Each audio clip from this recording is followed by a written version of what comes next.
I saw a bunch of your comments asking for a dark mode, so we're experimenting today. Let me know if you like it.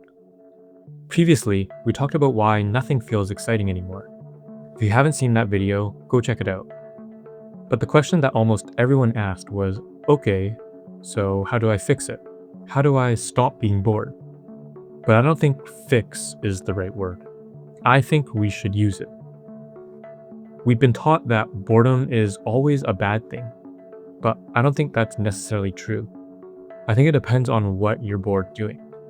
Now give me a second to explain because this next part is super important. Let's say you're sitting in a chair, staring at a wall. You're bored. That's normal. But imagine you're scrolling TikTok and you're bored. That's a completely different type of boredom.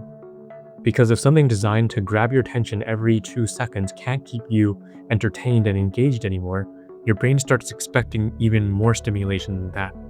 And that's a very dangerous place to be in. I like thinking of boredom as a baseline. Whenever you feel bored, you've basically discovered your brain's current default level of stimulation. The higher that baseline gets, the harder it becomes for normal life to compete for your attention. Reading feels boring, studying feels boring, work feels boring, even conversations can start feeling boring. And this isn't because they actually are boring. It's just because your brain has adapted to something much more stimulating. And I don't think the goal is to make work more exciting. I think it's to make doing nothing less unbearable. Because if you can sit in a room with nothing to do for 10 minutes, then suddenly doing homework sounds a lot more interesting. Cleaning your room sounds a lot more interesting. Working on your side project sounds more interesting. Almost anything is more stimulating than doing nothing. When you were young, have you ever gotten in trouble and your parents told you to sit in a corner and stare at a wall? You were probably pretty bored. But what were you thinking about during those 10 minutes you had to sit in the timeout chair? Probably what you were going to do right after that.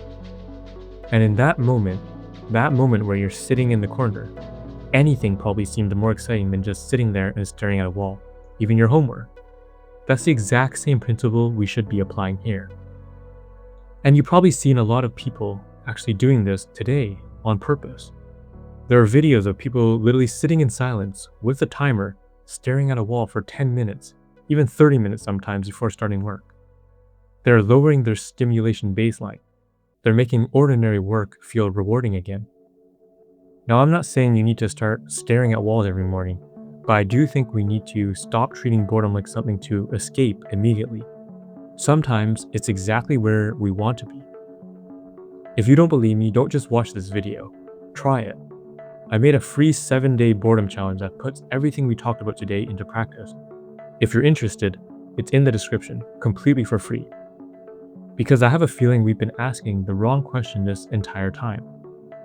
Instead of asking, how do I make work more exciting?